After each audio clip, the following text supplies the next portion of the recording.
नमस्कार दोस्तों, मैं हूँ राज और आप देख रहे हैं हाईवे 33। तो चले दोस्तों आज की कहानी की सफ़र पर। दोस्तों आज ये कहानी टैक्सी ड्राइवर की है जिनका नाम है विजय। बिहार के रहने वाले हैं और टैक्सी चलाने का काम पास के एक बड़े शहर में करते थे। रहने का ठिकाना उनका एक रिश्तेदार का घर था। किराए पर उन्हीं के घर पर रहते थे। तो ऐसा क्या हुआ था उनके साथ, आइए जानने की कोशिश करते हैं विजय की इस घटना में जा कर के कि आखिर उस रात को उनके साथ क्या हुआ था, उन्हीं की पॉइंट ऑफ व्यू से। दोस्तों मेरा नाम विजय है। ये जो घटना बता रहा हूँ ना, मैं विश्वास नहीं करता था कि मैं जिस लड़की से कई रातों कई महीना तक मैं मिलता रहा वो एक प्रेतात्मा लड़की है। मुझे जरा भी संदेह ऐसा कुछ नहीं लगा कि मैं जिसके साथ रात बिता रहा हूँ ना वो एक प्रेतनी है या फिर पिशाचनी है या फिर कोई प्रेत आत्मा है या फिर कोई ऐसी शक्ति है। मुझे जरा भी अनुमान नहीं था। मैं रात को टैक्सी चलाता था। अब हमारा काम ही है जहाँ कस्टमर लेके जाए और वहाँ हम जाते थे। दिन में मैं आराम करता था। रात को अच्छी सवारी मिलती थी, बहुमांगे पैसे मिलते थे तो लालच होता था। और कई बार ऐसा भी होता था कि पूरी रात निकल जाती थी और कुछ ही पैसे कमा पाते थे। लेकिन वो रात मैं बिल्कुल नहीं भूलता। जब मैं निराश हो गया था, कोई सवारी नहीं मिल रही थी, तो मैं सोचा कि चलो इस जगह पर नहीं कोई अगली जगह पर चला जाए जहाँ पर कोई कस्टमर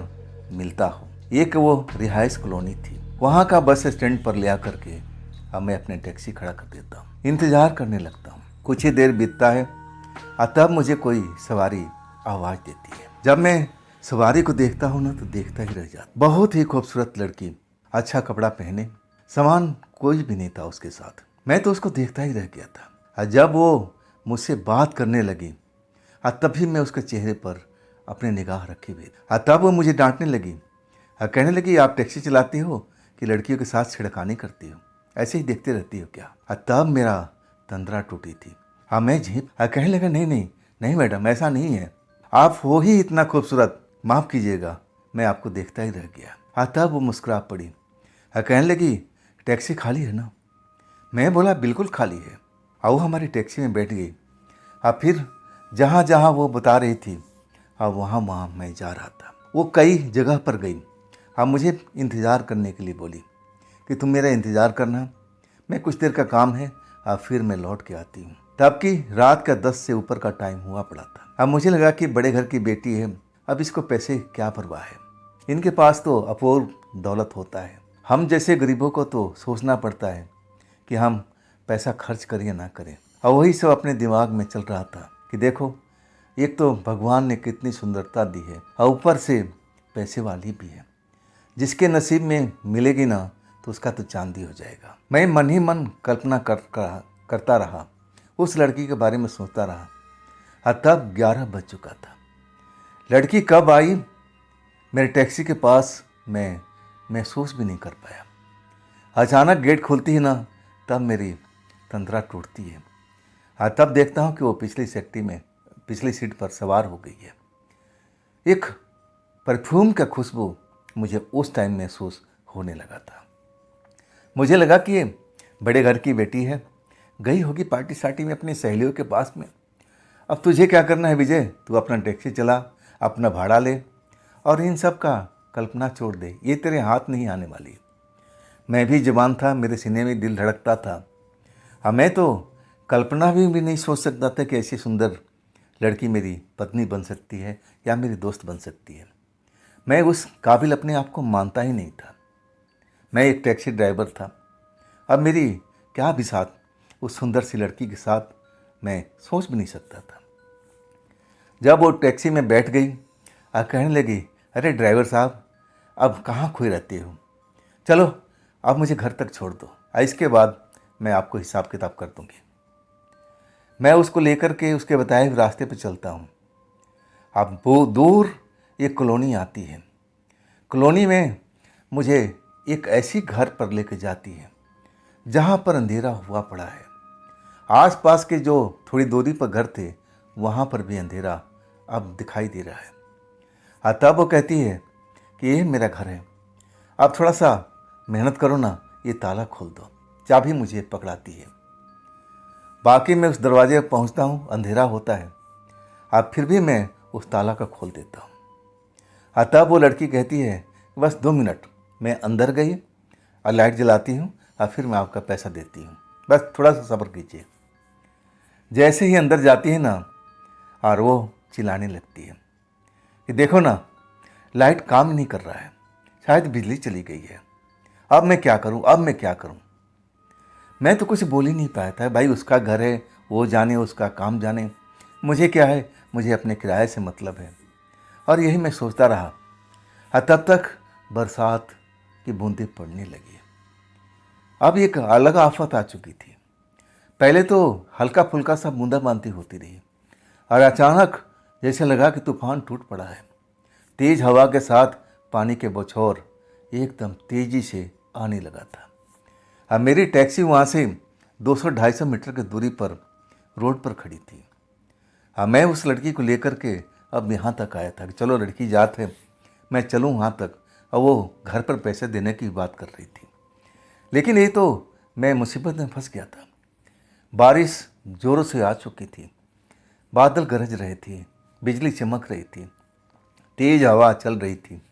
और ऊपर से वो लड़की अंदर में अंधेरे में चिल्ला रही थी कि देखो ना, अब कोई माचिस भी नहीं मिल रही है, मैं मोमबत्ती जलाऊं तो कैसे जलाऊं। मैं उस लड़की को सुन रहा था, लेकिन मैं कुछ जवाब नहीं दे रहा था। अचानक शायद उसको माचिस मिल गया था और फिर वो मोमबत्ती जला लिया था।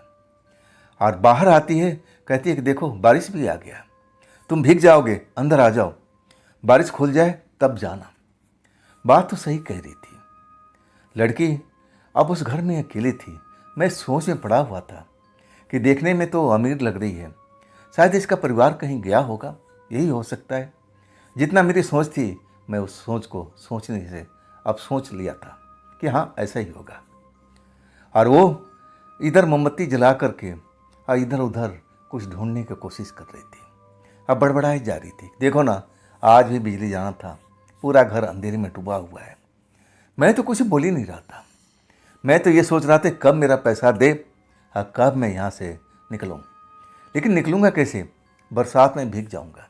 चलो 200-250 मीटर की दूरी है, दौड़ता हुआ चला जाऊँगा, यहाँ रुक के मैं करूँगा क्या। तब वो लड़की आवाज़ देती है, कहे ड्राइवर साहब ज़रा अंदर आओ, ज़रा एक छोटा सा ये काम कर दो। जब मैं उसकी आवाज़ सुनता हूँ और मोमबत्ती की रोशनी में अब उसकी तरफ चल पड़ता हूँ। एक वो मैं गलियारा पार करता हूँ और फिर वहाँ जो खड़ी है मोमबत्ती हाथ में लेकर के, और वो कहती है बस ज़रा ये अलमीरा खोल दो ताकि मैं आपको पैसे दे सकूँ। मैं सोचा कि चलो अच्छी बात है, एक हाथ में मोमबत्ती ले रखी है, शायद उसको खोलने में कठिनाई हो रही है। मैं चाबी ले लेता हूँ, उस कमरे के अंदर जाता हूँ। एक बड़ा सा पुराना सा अलमीरा लकड़ी का मुझे नज़र आता है। अब मैं उसको खोलता हूँ, लेकिन वो खोल नहीं पाता है, शायद चाबी गलत थी। तब मैं उससे बोलता हूँ कि शायद इसकी चाबी नहीं है, शायद दूसरी चाबी होगी, दूसरा चाबी दीजिए। तब वो इतना मेरे नज़दीक आ गई थी ना, जैसे उसकी सांसों की खुशबू, जो सांस ले रही थी तो उसका एहसास मुझे मेरे चेहरे पर हो रहा था। इतना नज़दीक आ गई थी। मोमबत्ती कब उसके हाथों से गिरा और कब उसने मेरे बाहों में भर लिया, मुझे तो एहसास ही नहीं हुआ। वो पल मैं आज तक नहीं भूलता हूँ। मैं भी जवान था, मेरे सीने में भी दिल धड़कता था। और इतनी सुंदर लड़की मेरे जब बाहों में आ गई, अपनी बाहों में मुझे भर ली, तो मैं तो अपना होश ही खो चुका था। मुझे तो लगा कि मुझे जन्नत मिल गई है। और वही होता है, वो लड़की कब मेरे को पलंग पर ले गई और मैं तो बस उसी एहसास में डूबा रहा कि क्या हो गया मेरे साथ में। ये तो कल्पना से परे की बात है। मैं तो ऐसा कल्पना भी नहीं कर सकता था कि जवान खूबसूरत लड़की मेरी किस्मत में आ गई है, मेरी दोस्त बन चुकी है। मैं तो बड़ा खुश था। अचानक वो मुझे छोड़ के उठती है और कहती है कि तुम कुछ पानी वानी लोगे। अंधेरा हुआ पड़ा है, मैं तो आसपास में देख भी नहीं पा रहा हूँ, जैसे वो सब कुछ देख रही हो। पास में मटका रखा हुआ है, वहाँ से पानी भर के ले आती है और मुझे देती है, पानी पी लो, थोड़ा सा आनंद आएगा। बाहर अभी भी बादल गरज रहे हैं, बिजली चमकने की अब प्रकाश भी दिखाई दे रहा है खिड़की से, और ज़ोरदार कहीं आसपास में बिजली गिरी हुई है, ऐसा मुझे महसूस होता है। और वो लड़की कहती है कि देखो ड्राइवर साहब, अभी जाना ठीक नहीं होगा, मौसम बिगड़ चुका है। मैं तो कहती हूँ कि आप यहीं पर आराम करो, यहीं पर रुको, जब बारिश बंद हो जाए ना तो मैं आपके उठा दूँगी, अब फिर आप निकल जाना। मैं तो यही चाहता था कि चलो अच्छी बात है, मैं बारिश में कहाँ जाऊँगा, अब तो मुझे सवारी भी नहीं मिलेगी। अगर मुझे ज़रा भी संदेह होता कि मैं जिस लड़की से बात कर रहा हूँ, जिसको मैं अपनी टैक्सी में सवारी बना के लाया हूँ, वो एक प्रेत आत्मा है, तो मैं कभी उसके साथ नहीं होता, मैं तो दूर से भाग जाता। लेकिन मैं उसको पहचान ही नहीं पाया, और वही होता है, मैं उसके साथ रुक जाता हूँ। सुबह 3 बजे लड़की मुझे जगाती है और कहती है ड्राइवर साहब, बरसात रुक गई है, अगर आप जाना चाहो तो आप जा सकते हो। फिर वही अलमारी उसी चाबी से वही लड़की खोलती है और वो अलमारी खुल जाता है। मोमबत्ती जला रखी है, पीला रोशनी, शायद अभी तक बिजली नहीं आया था। अब मुझे कुछ करारे करारे नोट देती है। अब फिर मुस्कुरा के कहती है कि आपके साथ रात बिताना मुझे बहुत अच्छा लगा, क्या कभी इधर आना होगा आपको तो ज़रूर आइएगा, मैं आपका इंतज़ार करूँगी। मैं उस वक़्त तो कुछ बोल ही नहीं पाया, लेकिन अंदर ही अंदर बड़ा खुश था। अब मैं सोचा कि ज़रूर, क्यों नहीं, जब मेरा इधर का चक्कर लगेगा तो मैं आपके पास ज़रूर आऊँगा।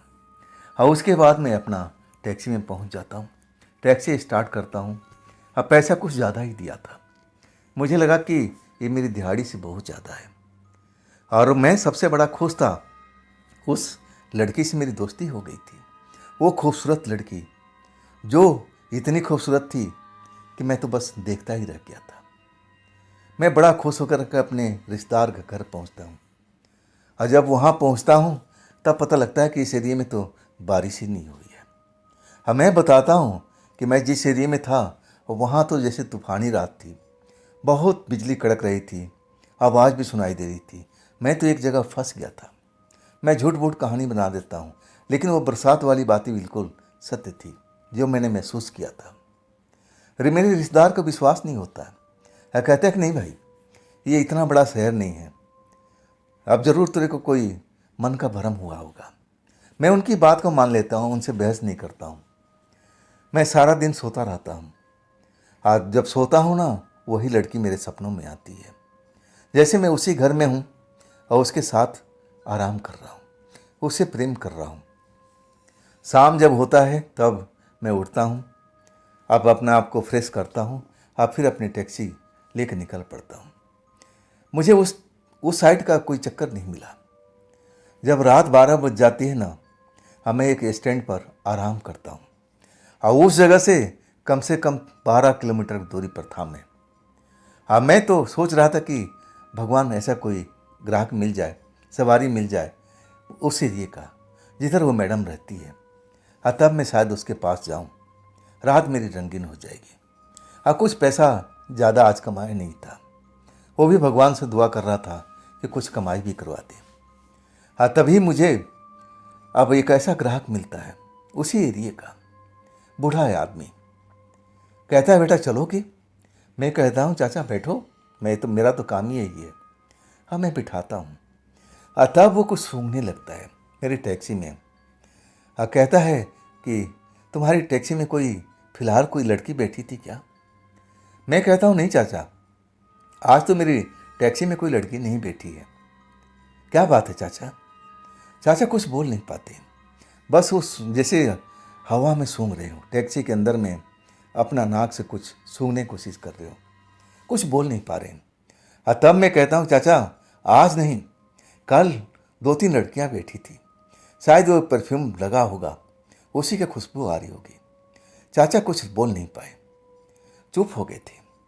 उनका ठिकाना आ चुका था, और जहाँ पर मेरी दोस्त रहती थी ना, उससे 1 किलोमीटर पीछे। मैं उनको उतारता हूँ, तब चाचा टैक्सी का भाड़ा चुकाते हैं अब मेरे को बिल्कुल पास बुला लेते हैं कि बेटा सुनना ज़रा इधर। मैं सोचा कि चाचा कहीं टिप देने वाले हैं एक्स्ट्रा। मैं उनके पास में जाता हूँ और कहता हूँ चाचा जी बताइए।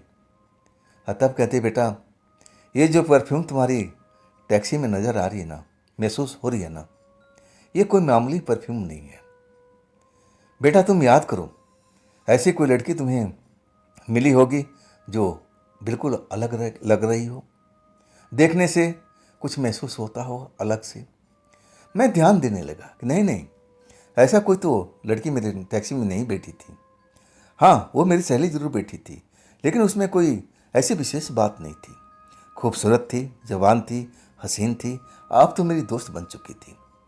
तब वो चुप हो गए। कहने लगे कि देख बेटा, अगर ऐसी बात तुम्हें कुछ याद आती है, उस लड़की के बारे में तुम कुछ बताना चाहते हो, तो ये मेरा घर है, यहाँ पर आ जाना, मैं तुम्हें यहीं मिलूँगा। मैं चाचा से बोल दिया कि जी ज़रूर कोई विशेष बात होगी तो मैं आपके पास में आऊँगा। तब मैं पूछता हूँ चाचा जी आप करते क्या हो? तब वो मुस्कुरा के कहते हैं कि बेटा मैं तांत्रिक हूँ, छोटा मोटा तंत्र मंत्र करता हूँ। मुझे कुछ अलग महसूस हुआ उस टैक्सी में। तब से मैं बेचैन था और मैं जानना चाहता था कि ऐसी खास कोई सवारी तुम्हारी टैक्सी में तो नहीं बैठी थी, लेकिन तुम मना कर रहे हो। हाँ बेटा, तुम्हें याद आए ना तो मेरे पास में जरूर आना। मैं चाचा से वादा करता हूँ, कहता हूँ कि ठीक चाचा, अगर मुझे याद आएगा तो मैं आपके पास जरूर आऊँगा। अब उसके बाद मैं वहाँ से टैक्सी लेके चल पड़ता हूँ। 1 किलोमीटर का सफ़र एकदम आराम से ख़त्म हो जाता है। मैं टैक्सी रोड पर खड़ा करके बिल्कुल साइड में फिर उस घर तक पहुँचता हूँ। आज भी घर अंधेरे में डूबा हुआ है। आसपास में रोशनी जरूर नज़र आ रही है, लेकिन वो घर में जैसे कोई बिल्कुल ना हो, अंधेरे में डूबा हुआ। लेकिन जब देखता हूँ तब तसल्ली होती है कि बाहर ताला नहीं लगा हुआ है। मैं दरवाजे पर दस्तक करता हूँ। रात का आधी रात की बात हूँ।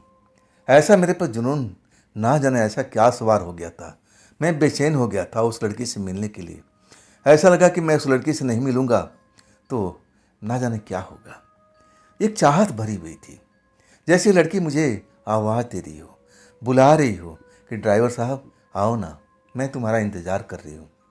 अब मैं दरवाज़ा नॉक करता हूँ और नॉक करते ही कुछ देर में लड़की की आवाज़ सुनाई पड़ती है, अरे ड्राइवर साहब हो क्या, दरवाज़ा खुला है, अंदर आ जाइए। मैं हैरानी से दरवाज़ा को धक्का देता हूँ, दरवाज़ा खुल जाता है। आज भी कमरे में अंधेरा ही है, मुझे कुछ सूझ नहीं रहा, ना दिखाई दे रहा। तब वो मोमबत्ती जला करके मेरे पास पहुँचती है, कहती है आ जाओ, शायद बिजली में खराबी हो गई है। अब मैं कंप्लेंट करूँगी बिजली वाले को, तब जाकर सही होगा। अब हमें अंधेरे में रहना पड़ रहा है। चलो आओ ड्राइवर साहब, मैं तुम्हें याद ही कर रही थी।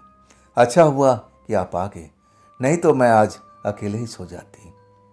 मैं समझ नहीं पा रहा था वो कैसे याद कर रही थी कि मुझे उसका एहसास हो रहा था जैसे वो मुझे बुला रही हो, और मैं तो उसको देख करके सब कुछ भूल जाता हूँ। मैं उसकी बाहों में समा जाता हूँ और वो मेरी बाहों में।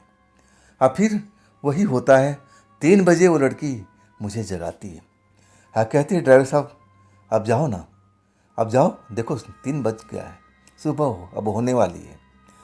तब मैं उठ के खड़ा होता हूँ। फिर वो कहती है कि ज़रा रुको। अपना वही अलमारी खोलती है और उसके अंदर से कुछ करारे करारे नोट निकालती है, अब मेरे हाथों में पकड़ा देती है। कहती है आपका ये मेहनत आना है यहाँ आने जाने का, माइंड मत करना, मैं ये सब अपना खुशी से दे रही हूँ।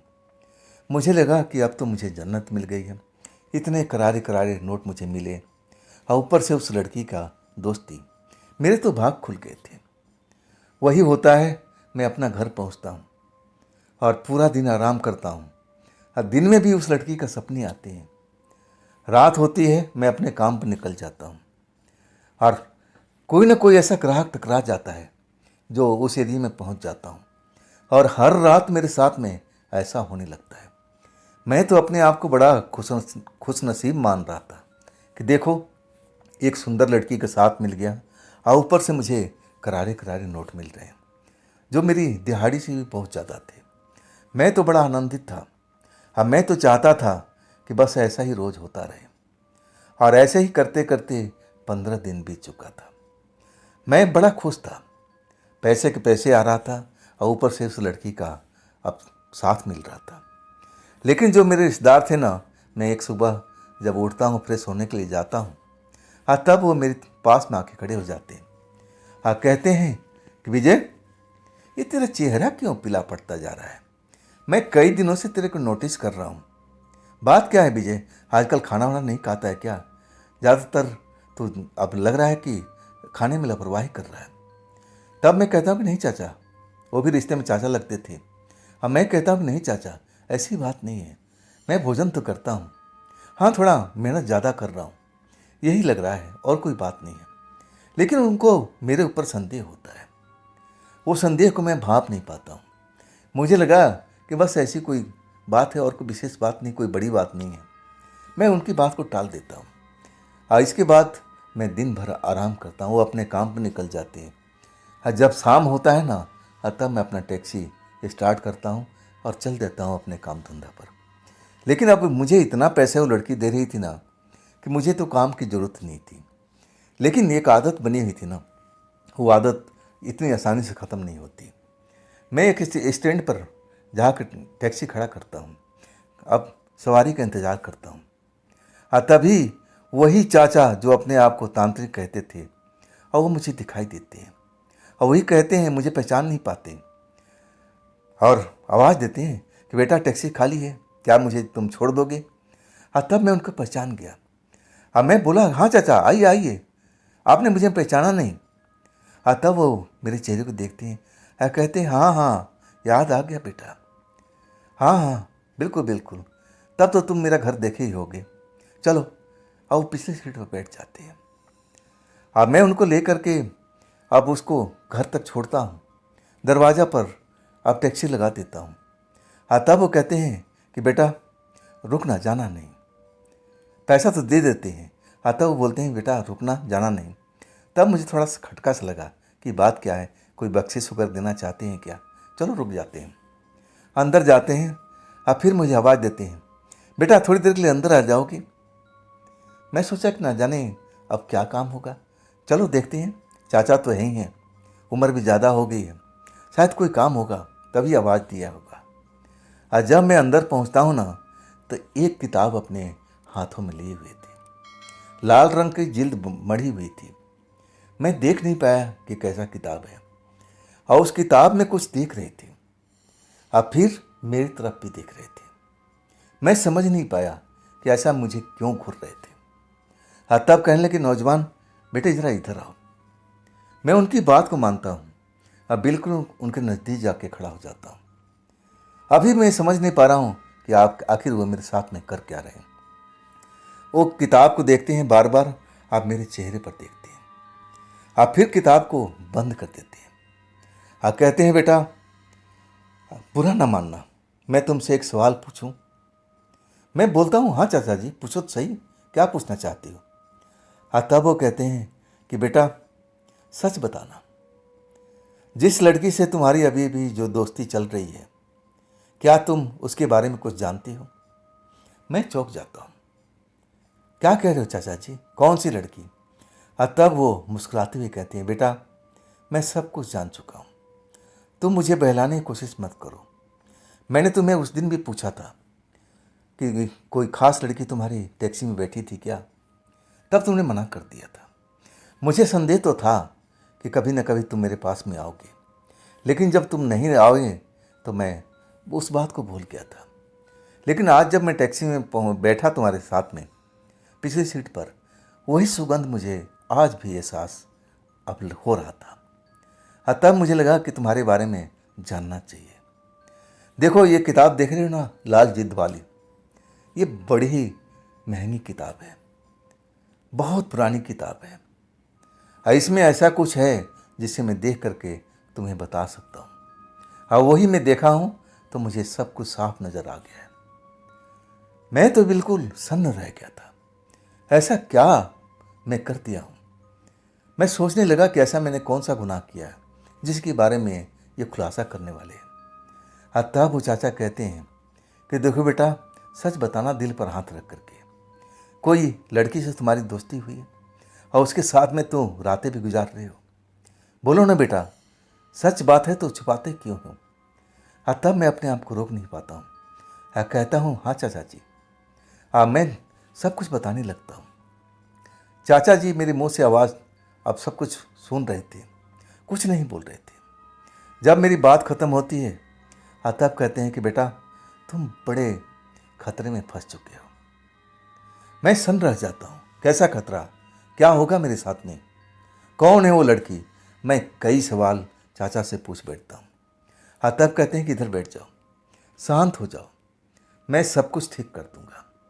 अभी तुम्हारे पास वक्त है, ज़्यादा देर नहीं हुई है। अगर ज़्यादा देर हो जाती तो मैं शायद कुछ कर नहीं पाता। आप फिर कहते हैं बेटा थोड़ा वक्त ज़रूर लगेगा, लेकिन तुम सहन कर लेना, बर्दाश्त कर लेना। तुम्हें थोड़ा कष्ट भी होगा, लेकिन ये कष्ट थोड़ी देर के लिए है, इसको तुम भुला देना। लेकिन जो तुम्हारे साथ में अब होने वाला है ना, वो इससे बड़ा दुखदाई है। अब मैं उससे तुम्हारा पीछा छुड़ाना चाहता हूँ। अब फिर वो अपने किताब से कुछ मंत्र पढ़ने लगे। अब मेरी तरफ कुछ चावल के दाने डालने लगे। जैसे ही चावल के दाने मेरे सर पर पड़ता था, जैसे लगता था कि जलता हुआ अंगारा मेरे सर पर गिर रहा हो। मैं दर्द से व्याकुल हो जाता था कि रहने दो चाचा जी, मत करो ऐसा। तब मुझे इशारा करते थे कि शांत रहो, शांत रहो, ये दर्द कुछ देर के लिए है, बाद में सब कुछ सही हो जाएगा। और कुछ ही देर के बाद मुझे कुछ भी याद नहीं रहता है, जैसे लगता है कि मैं गहरी नींद में सो चुका हूँ। जब मेरी आँख खुलती है ना, तो चाचा जी मेरे चेहरे पर पवित्र जल छिड़क रहे थे। वो एक लोटा था और लोटा में लाल रंग कपड़ा बंधा हुआ था, और वही जल मेरे चेहरे पर डाल रहे थे। कह रहे थे कि बेटा उठ जाओ, मैंने सब कुछ खत्म कर दिया, अब वो लड़की तुम्हें कभी नहीं दिखेगी। मैं बहुत डर जाता हूँ कि मामला क्या है चाचा जी, ये सब मेरे साथ में क्या चल रहा था? वो चावल का दाना मेरे ऊपर गिरता था तो दर्द क्यों होता था, जलन क्यों होता था? तब वो कहने लगे कि बेटा जिस लड़की से तुम्हारी दोस्ती हुई ना, वो एक प्रेतनी है और वो तुम्हें शिकार बना रही थी। तुम उसके जाल में फंस चुके थे, कुछ ही दिन के मेहमान थे। फिर तुम्हारी आत्मा को निकाल लेती है, हमेशा हमेशा के लिए वो अपने पास में रख लेती है। तुम कुछ भी नहीं कर पाते, तुम्हारे परिवार ढूंढते रह जाते और तुम नज़र भी नहीं आते। तुम्हारा शरीर कहीं पर गला सड़ा, कोई एक्सीडेंट समझ करके अब भूल जाता। यही हो सकता था। चलो बेटा तुम्हारा काम मैं कर दिया, लेकिन बेटा अपने आप को सुधारो। ऐसे रोड चलते किसी लड़की से दोस्ती करना ठीक नहीं है। लड़की जरूर तुम दोस्ती करो, लेकिन उसको जानो पहचानो, दिन में मिलो, रात में नहीं। रात में मिल सकते लेकिन जान पहचान के हो। वो मुझे बहुत तरह की शिक्षा दे रही थी। मेरा तो दिमाग बंद हुआ पड़ा था, कुछ सोच नहीं रहा था, मेरा शरीर डरा हुआ था। लेकिन चाचा कह रहे थे कि अब डरने को सकता नहीं, वो लड़की तुम्हें छू भी नहीं पाएगी। अगर उस घर में जाओगे ना, वो लड़की मिल भी नहीं पाएगी। वो घर तो खंडहर होगा, वो पुराना घर होगा, उस घर में कोई रहता भी नहीं होगा। क्या तुम्हें कभी वहाँ बिजली की रोशनी नजर आई है? तब मैं कहने लगा नहीं चाचा जी, वहाँ कोई रोशनी नहीं थी। वो लड़की मोमबत्ती जलाती थी, पीली सी रोशनी फैलती थी। तब चाचा जी हंस पड़े। कहने लगे कि देखो वो घर खंडहर ही है एक तरह से, उसमें कोई इंसान रहता नहीं है और वो अपना ठिकाना बना रखी है। अब जाओ अपने घर लौट जाओ। देखो बेटा भूल से उसके घर में जाने की कोशिश मत करना, और वैसे तुम तो जा नहीं पाओगे, मैं उसका भूत तुम्हारे सर से उतार चुका हूँ। वो तुम्हें याद जरूर करेगी, लेकिन तुम पर इसका असर नहीं होगा। और वही होता है, मैं अपना घर पहुँचता हूँ रिश्तेदार के पास में। अब मैं उनका कहना मानने लगता हूँ। वो कहते हैं कि बेटा तेरा शरीर पीला पड़ा है। अब मैं समझ जाता हूँ कि मेरे साथ में क्या चल रहा है। उस प्रेतनी की वजह से ही सब मेरा शरीर का खून जैसे चूस रही थी। और आखिरी अब मुझे लगने लगा कि कुछ ही देर के बाद में मैं आखिरी मेहमान बनने वाला था उस लड़की का। वो मुझे मार डालती। ये बात अपने रिश्तेदार को छिपा देता हूँ। फिर मैं अपने खान पान पर ध्यान देता हूँ। कुछ ही महीनों में फिर वही रंग रूप हासिल कर लेता हूँ जो जैसा मैं पहले था। हाँ, इसके बाद में रात की ड्यूटी ख़त्म कर देता हूँ। जो भी काम करता हूँ टैक्सी चलाने का दिन में 8-9 बजे तक, इसके बाद अपना घर लौट आता हूँ। और उसके बाद में वो लड़की की तरफ मैं कभी नहीं गया, ना उसकी मुझे कभी याद आई जैसे मुझे पहले आती थी। जब रात होता था ना, आधी रात होता था, तो एक तड़पन मेरे अंदर में भर जाती थी। जैसे लगता था कि मुझे बुला रही है, मुझे उसके पास में जाना चाहिए। मैं अपने आप को रोक नहीं पाता था। वो सब चीज़ अब ख़त्म हो गया था। अब वाकई में दिन के उजाले में उस कॉलोनी में जाता हूँ। जिस घर में लड़की ले जाती थी, वो वाकई दिन के उजाले में उस घर को देखता हूँ ना, तो खंडहर जैसा दिख रहा था। आज जब मैं पड़ोसियों से पूछता हूँ कि ये घर कितने दिन से खाली पड़ा हुआ है, तब बताते हैं कि करीब 7-8 साल हो गया। ये घर ऐसे ही है, पुराना घर है। जिसका है वो घर मरम्मत कराता नहीं है, ना कोई किराए पर देता है। तब मैं समझ गया कि बाबा जी, चाचा जी बिल्कुल सही बात करते थे। लेकिन दोस्तों, ये कहानी यहीं पर ख़त्म नहीं होती। मैं बड़ा संभल करके अब काम करता था। मैं रात की ड्राइवरी नहीं करता था, ज़्यादातर अपना काम दिन के टाइम में करता। इस तरह करते करते लगभग 6 महीना बीत चुका। हाँ, उसके बाद मैं उस एरिए में दिन के टाइम में जाने से डरता था। जैसे चाचा जी ने बताया था, जो तांत्रिक बाबा थे, मेरी हिम्मत नहीं होती। अगर सवारी भी मिलती थी उस कॉलोनी का, तो मैं मना कर देता था कि नहीं जी, मैं उस कॉलोनी में नहीं जाऊंगा। कई बार ग्राहक उलझ भी जाते थे, क्यों नहीं जाओगे? मैं क्या बताता, माफ़ी मांग लेता था। इस तरह करते करते अब समय थोड़ा व्यतीत होने लगा। अब इसके बाद ऐसे कुछ उलझन मेरे साथ में नहीं हुई, तो धीरे धीरे जो डर था ना, वो निकलने लगा। मेरे रिश्तेदार भी पूछते थे, रिश्तेदार चाचा, कि अरे तू तो रात में टैक्सी चलाया करता था, तो दिन में क्यों जाता है? कमाई होती है दिन में? तब मैं उनको जवाब देता था कि हाँ चाचा, थोड़ा बहुत कमाई हो जाती है, लेकिन रात वाली मज़ा नहीं है। तो क्यों नहीं जाता है? मैं क्या बताऊं कि मैं किस मुसीबत से निकला हूं। मैं कैसे समझाऊं उनको? कोई न कोई ऐसा बहाना बना देता था और वो मुझ पर यकीन कर लेते थे। खैर, कुछ दिनों के बाद वो डर था ना, धीरे धीरे निकलने लगा। लगभग 1 साल होने जा रहा था। 1 साल के बाद जो मेरे अंदर डर बैठा हुआ था ना, अब निकल चुका था। मुझे लगा कि अब क्या, अब तो मेरे पास में कभी आई नहीं, ना ऐसा कुछ मेरे को महसूस हुआ, तो अब सब ठीक ठाक है। तांत्रिक चाचा ने बिल्कुल सही कर दिया है। सही कह रहे थे कि अब मेरे साथ में ऐसा कुछ हो नहीं पाएगा। वो चाहेगी भी तुम्हें बुलाने के लिए, तो वो ऐसे कुछ कर नहीं पाएगी। रात को मैं एक बस स्टैंड के पास में अपनी टैक्सी लगाकर, लगभग आधी रात हो चुकी थी, मैं टैक्सी लगा करके आराम से अपनी पिछली सीट पर पसरा हुआ था।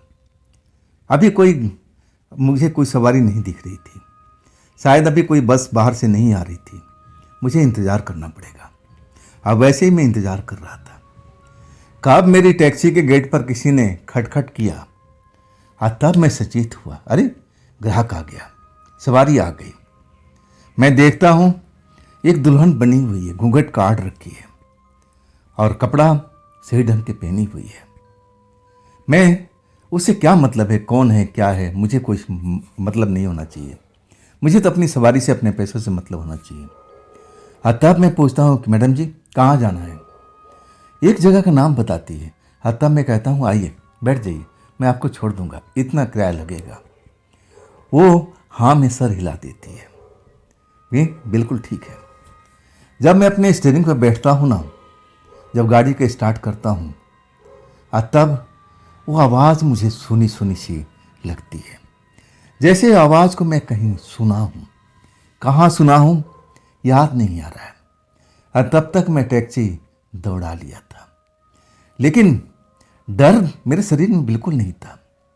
मैं उस आवाज़ के बारे में अब समझने की कोशिश कर रहा था कि आवाज़ मैं कहाँ सुना था। सुनी सुनाई आवाज़ लग रही है, बड़ी मीठी आवाज़ है, मधुर आवाज़ है। ये जो सवारी है मेरे लिए तो नई है, शायद कोई दुल्हन है, घूंघट काढ़े हुए है, लेकिन मुझसे क्या पर्दा। मैंने समझा कि चलो इनका संस्कार होगा किसी गैर मर्द के सामने अपना चेहरा नहीं दिखाने का। ऐसा बहुत बार मेरी टैक्सी में होता था, तो मेरे लिए कोई नई बात नहीं थी। हाँ, मैं उस कॉलोनी की तरफ अपनी टैक्सी दौड़ा दिया था। जब वो कॉलोनी जो जहाँ पर वो आत्मा रहती थी उस कॉलोनी से विपरीत दिशा में था, तो मुझे डर भी नहीं था कि मुझे उस कॉलोनी के आसपास से निकलना है। मैं बिल्कुल विपरीत दिशा में जा रहा हूँ। जब उसके घर पर पहुँचता हूँ, अंधेरे में डूबा हुआ घर मुझे दिखाई देता है। मैं जब अंधेरा देखता हूँ तब उस औरत से पूछता हूँ कि मैडम जी, आपके घर में कोई रहता नहीं क्या? अंधेरे में डूबा हुआ है। तब वो धीरे से कहती है कि रहते तो हैं, अभी वो एक दिन के बाद में आएंगे। हम किसी रिश्तेदारी में गए हुए थे। मैं तो आ गई, लेकिन हमारे जो परिवार के सदस्य हैं वो कल तक या परसों तक आ जाएंगे। क्यों पूछ रहे हो आप? मैं बोला ऐसे ही, घर में अंधेरा हुआ पड़ा ना, बाहर भी कोई रोशनी नहीं है और गेट पर मुझे ताला नजर आ रहा है। तब वो कहती है कि चाबी है ना मेरे पास में, मैं इस घर का सदस्य हूं ना। और वो टैक्सी से उतरती है और कहती है आप जरा इधर आइए ना, ताला खोलने में मेरी मदद कीजिए। मैं उसकी मधुर आवाज़ को सुनता हूँ, याद करने की कोशिश करता हूँ कि इससे पहले मैं इसको कहीं मिला नहीं हूँ, तब ये आवाज़ क्यों जानी पहचानी लग रही है। मैं ज़्यादा विशेष ध्यान नहीं देता हूँ। मैं उस औरत को मदद करने के लिए अब उसके हाथ से चाबी ले लेता हूँ और ताला खोलता हूँ। अंदर भी अंधेरा पसरा हुआ है और वो औरत एकदम धड़ल्ले से अंदर चली जाती है, लेकिन चिल्ला के कहती है अरे आज बिजली नहीं है। मुझे तो डर जाना चाहिए था, मुझे तो उस जगह से भाग जाना चाहिए था। वही सिचुएशन मेरे साथ में पहली बार हुआ था जब मैं उस प्रेतात्मा लड़की के साथ उसके घर में गया था। तब कहती है कि आप थोड़ा सा रुकिए, मैं मोमबत्ती जलाती हूँ और आपको पैसे भी देना है ना। पैसे मेरे पास में नहीं है, अलमीरा में रखा हुआ है, मुझे 2 मिनट दीजिए और मैं पैसे निकाल कर देती हूँ।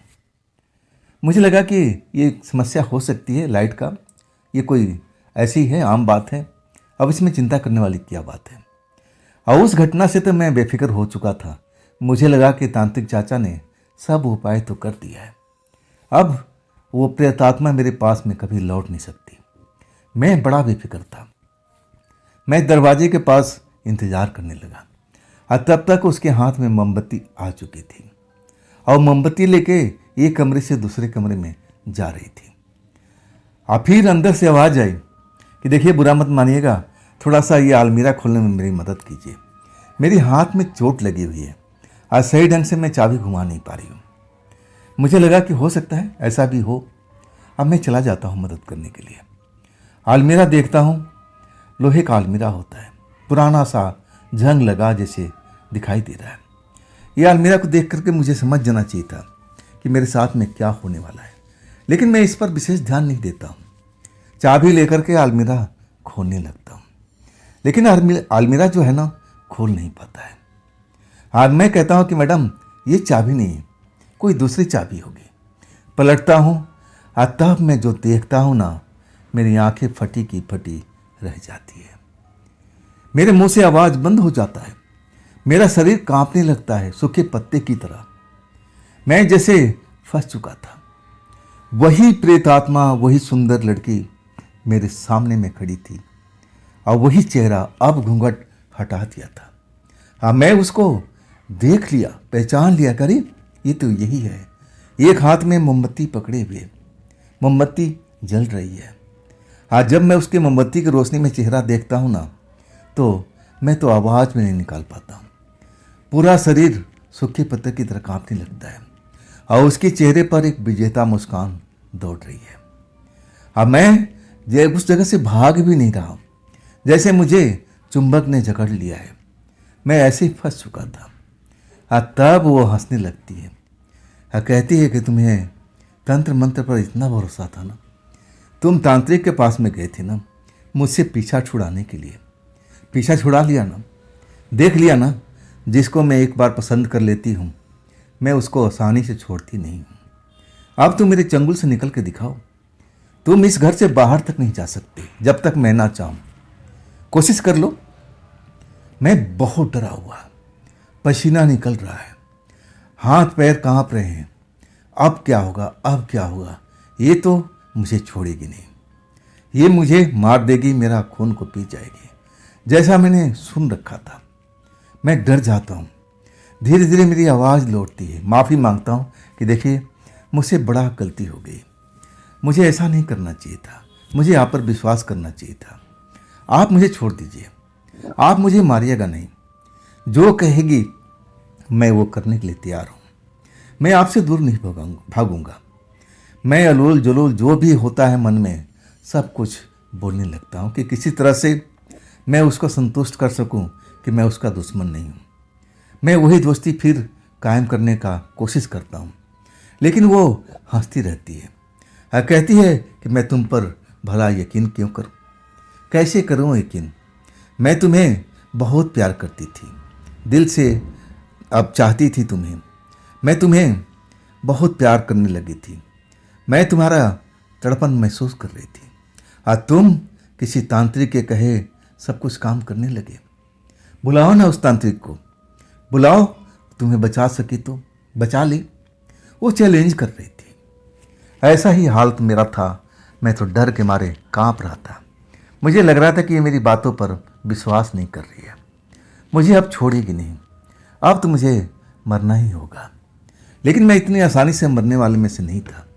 मैं संघर्ष करना जानता था, मैं उसकी रग रग से वाकिफ था और मैं वही संघर्ष करता हूँ कि देखो मुझे जाने दो, मुझे मत रखो, मैं तुम्हारे काम में आऊँगा। जो कहोगी जब बुलाओगी तब मैं आ जाऊँगा, लेकिन शर्त यही रहेगा कि तुम मुझे मारोगे नहीं। लड़की हंसने लगती है और कहती है वो शर्त पुराना हो चुका है, वो बात भी पुरानी हो चुकी है। मैं तुम्हें अब छोड़ने वाली नहीं हूँ। तुम इस घर से कभी बाहर निकल ही नहीं पाओगे, तो जब जा नहीं पाओगे तो मेरे पास यहीं रहोगे ना। मुझे तुम्हें बुलाने की जरूरत नहीं पड़ेगी, तुम तो मेरे पास में खुद रहोगे। जो करना होगा तब मैं जो मन चाहेगा मैं करूँगी। जब मुझे मन चाहेगा कि मैं तुम्हें मार देना है मैं तुम्हें मार दूंगी। बोलो। इसके बाद वो हंसने लगी।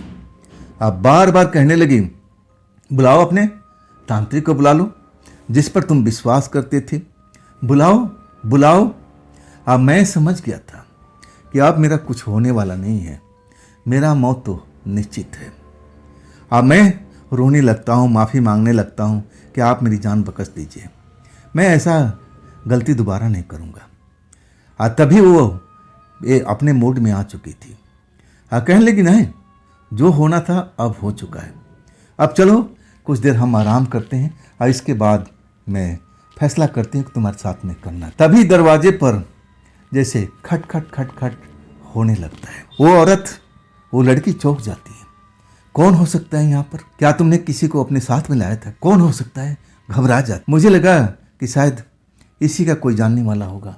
मेरा तो हो ही नहीं सकता, मेरा तो कोई था ही नहीं जो मुझे उस वक्त में मेरी जान बचाए, बस तांत्रिक चाचा के छोड़कर। अब मेरा रिश्तेदार, उनको तो पता भी नहीं था कि मैं कहाँ आया हूँ। तब वो बेचैन हो जाता और इधर से उधर कमरे में चक्कर काटने लगे, जैसे उसका पूरा मूड बना बनाया ऑफ हो चुका। अब मेरे से कहती है, देखो तुम जाओ दरवाजे पर, जो भी हो दरवाजा खोलो और उसको चलता करो, घर के अंदर आने मत देना। कोई भी हो बोल देना इस घर में अभी कोई नहीं है, मैं नौकर हूँ, इस घर का मैं संभाल रहा हूँ। और वैसे मुझे धक्का देती जाओ, देर मत करो। और देखो तुम भागने का तो कोशिश मत करना, अगर तुम बाहर भागे ना तो मैं मार दूंगी। जहाँ तुम जाओगे मैं तुम्हारा पीछा करके खत्म कर दूंगी। अगर तुम मेरी कहना मानते हो तो मैं सोचूंगी कि तुम्हें जिंदा रखना है। वो मुझे लालच भी दे रही थी, डरा भी रही थी। तब मैं डरते डरते मेन गेट पे जाता हूँ। अभी भी दरवाजे पर खटखट खटखट हो रही है। मैं जब दरवाजा खोलता हूँ ना, बाहर झांकता हूँ कि कौन है, मुझे कोई दिखाई नहीं देता है। हर तरफ अंधेरा ही अंधेरा नजर आता है, कोई नहीं होता है। मैं आवाज भी देता हूँ डरे हालात में, कौन है जी बाहर में, कौन है जी, इस घर में कोई नहीं है, जो भी आप चले जाओ। और मैं दरवाजा बंद करने लगता। जब बंद कर लेता हूँ ना, अब कोई मेरे साथ में नहीं होता, और तब मैं अब उस घर की तरफ चलने लग, जहाँ पर वो लड़की मेरा इंतजार कर रही है। जब कमरे में पहुंचता हूँ ना, तब वो बेचैन हो जाती है, कहती है कि कौन था दरवाजे, कौन था? मैं बोलता कोई नहीं था, मुझे तो कोई दिखाई नहीं दिया। तब अब वो ऐसी पोजीशन में आ गई थी ना जैसे किसी पर हमला करने। आज जब मैं पीछे देखता हूँ कि मेरे पीछे कुछ ऐसा एहसास हुआ, आज जब मैं पीछे देखता हूँ ना तो मैं देखता ही रह जाता। तांत्रिक चाचा मेरे पीछे खड़ी हुई, वही मुद्रा, वही कपड़े, सब कुछ वही वेशभूषा, आंख अंगार की तरह दहक रही थी और जैसे वो लड़की उन पर हमला करने वाली। और वही पल था कि मैं इतना भयभीत हो गया था, या तांत्रिक चाचा ने मेरे ऊपर में कोई जादू कर दिया था कि मैं जमीन पर भर कर। इसके बाद जब मेरा होश आता है ना, तो मैं अपने आप को टैक्सी में पाता हूँ। अभी भी रात है, अंधेरा हर तरफ, मैं टैक्सी में हूँ।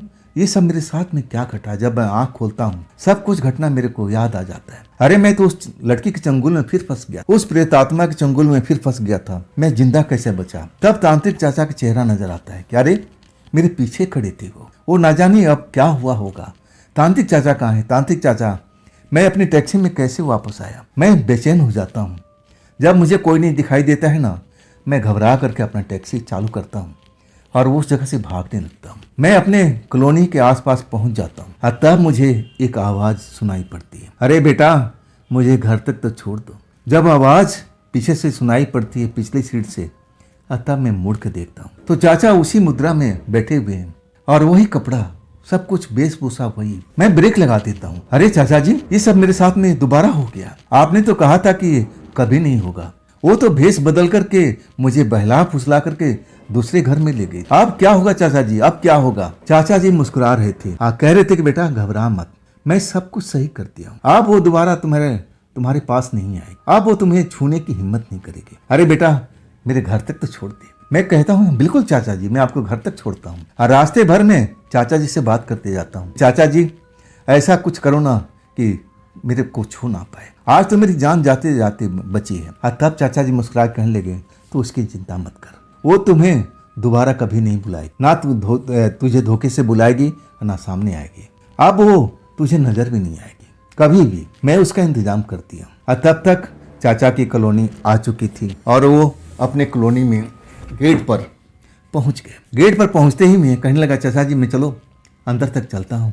तब कहने लगे, नहीं बेटा रात काफ़ी है, तू अपना घर लौट जा। हाँ मैं खुशी खुशी घर लौट जाता हूँ, लेकिन रास्ते भर मैं सोचता रहता हूँ कि चाचा जी को कैसे पता चला। मेरे मन में कई बार सवाल उठा था कि मैं उनसे पूछूं, लेकिन ऐसी कोई शक्ति उस टाइम मेरे शरीर के अंदर में दबाव बना रही, उस सवाल को पूछने नहीं दे रही। मुझे लगा कि मैं भ्रमित हो गया था। जब अपना घर पहुँचता हूँ, अपने बिस्तर पर आता हूँ, तब मैं सोचने लगता हूँ ये सब मेरी जिंदगी में क्या चल रहा है। ये लड़की मेरे पर इतना क्यों मुझे पसंद कर रही है, मुझे मारने पर इतना क्यों उतारू है, मुझे वो क्यों अपने घर लेके जाती है। अब मैं ही सब सवाल को जवाब ढूंढने लगता हूँ, लेकिन जवाब मिलता नहीं है। ऐसा ही एक हफ्ता बीत गया। मैं अपने काम पर अब थोड़ा डर जरूर था, रात में मैं निकलता नहीं था। दिन के टाइम फिर मैं अपना टैक्सी चलाने लगा। संजोग से मैं चाचा वाले कॉलोनी में पहुंचता हूँ। जब उस कॉलोनी में पहुंचता हूँ तो मैं सोचता हूँ चलो चाचा जी से मिल लेता हूँ। जब वहां पर जाता हूँ ना, तो बड़ा सा ताला उस घर में लगा हुआ है। मैं हैरान हो जाता हूँ कि चाचा जी कहाँ गए। पड़ोसी से पूछता हूँ तो पड़ोसी मुझे घूरने लगते हैं। कब से मिले थे अपने चाचा जी से? मैं उनसे जब सवाल पूछता हूँ कि चाचा जी कहाँ गए, जो तंत्र मंत्र करते थे, और उल्टा मेरे से सवाल पूछता है कि कब आखिरी बार कब मिले थे। मैं हिसाब लगाने लगा कि ज़्यादा से ज़्यादा एक हफ्ता के आसपास। जैसे मुझे वो घूर रहा था कि मैं कोई भूत प्रेत हूँ। और वो अपने घर में जाने लगा। और तब मैं रोकता हूँ कि भाई जरा रुको, बात क्या हुई? बिना जवाब दिए आप जा रही हूँ। तब बोला कि मैं क्या जवाब दूँ, पागलों के पास मेरे पास में कोई जवाब नहीं है। वो मुझे पागल कह रहा था। मैं कहा कि भाई मैं पागल नहीं हूँ, टैक्सी ड्राइवर हूँ, टैक्सी चलाता हूँ। मैं चाचा जी से छोड़ के आया था यहाँ पर एक हफ्ता पहले, आपको मजाक लग रहा है क्या? अब मैं पूरा किस्सा सुनाने लगा। और तब वो मेरी तरफ घूर घूर के देखने लगा, कहने लगा एक हफ्ता की बात है ना? मैं बोला हाँ। और तब वो बताता है कि पिछले 7-8 महीना हो चुका है, तुम्हारे चाचा जी को मौत हो चुकी है। जब मैं सुनता हूँ ना, मेरा दिल तेजी से धड़कने लगता है। मैं उसकी बातों पर यकीन नहीं कर रहा हूँ। अब मैं कहता हूँ कि मैं रात में लेके आया था, उन्होंने मेरी जान भी बचाई थी। तब वो कहने लगा कि भैया उनकी आत्मा होगी और उनकी आत्मा ही तेरा जान बचाया। अब मैं जैसे सपने से बाहर निकल, ये क्या हो रहा मेरे साथ में? मैं अपने आप को देखता हूँ कि मैं तो सही सलामत हूँ, मैं इसी धरती पर हूँ। ये सब मेरे साथ में चल क्या रहा है? अजीब वो गरीब मेरे मन में ख्याल आते हैं। मैं उस ख्याल से बाहर निकलता हूँ। और तब वो भाई बोलता है कि भाई लौट जा, मैं जो बता रहा हूँ अगर मुझ पर विश्वास नहीं है तो तुम अड़ोसी पड़ोसी से पूछ सकते हो। तुम्हारे चाचा जी का मरे हुए 7-8 महीना हो चुका है। और मैं भी गया था शमशान में। जब वो पूरी बात बताता है ना, मुझे मानना ही पड़ता। तब मैं घर लौट। कई दिनों तक मैं टैक्सी चलाने नहीं जाता। मुझे डर लगता है कि कहीं फिर वो प्रेतात्मा मुझे तंग ना करे, मुझे किसी न किसी रूप में फंसाने की कोशिश ना करे। एक रात में जब सोता हूँ तब सपने में चाचा जी नजर आते हैं, वही अपने घर में। कहते हैं कि तू मुझे ढूंढते हुए आया। मैं कहता हूँ हाँ चाचा जी, जो मैंने सुना था क्या वो सही बात है? तब कहते कि हाँ, जो तूने सुना है वो सही बात, लेकिन चिंता मत कर, मैं अपने साथ उसको भी लेके आऊँ। अब वो इस दुनिया में नहीं आए, वो मेरी दुनिया में रहेगी, मेरे अधिकार क्षेत्र में रहेगी, और वो तुम्हें कभी भी तंग नहीं करेगी। जा मौज कर, अब तो तुझे डरने की जरूरत नहीं है। और इसके बाद सपना टूट जाता है। मैं भयभीत होता हूँ, लेकिन सच्चाई सपने के द्वारा चाचा जी ने बता दिया था, और उसके बाद से मैं अपने काम पर लग गया था। लेकिन रात को ज्यादा देर रात तक मैं टैक्सी नहीं चलाता था। 10 बजे तक आखिरी होती थी, इसके बाद मैं अपने घर लौट जाता था। तो दोस्तों, ये थी आज की कहानी। कैसी लगी कमेंट में जरूर बताइएगा। हाँ दोस्तों, अगर आपके पास भी ऐसी कोई घटना है, कोई कहानी है, तो आप मुझे इंस्टाग्राम, व्हाट्सएप नंबर और मेल आईडी पर आप किसी पर चाहे आप शेयर कर सकते हैं। दोस्तों, ये भी चैनल आप ही का है, तो इसको भी अपना प्यार दीजिए, लाइक कीजिए, सब्सक्राइब कीजिए, शेयर कीजिए अपने दोस्तों को। और फिर हम मिलते हैं ना कल की रात इसी चैनल पर, इसी टाइम पर। आप लोग अपना ख्याल रखिएगा। नमस्कार।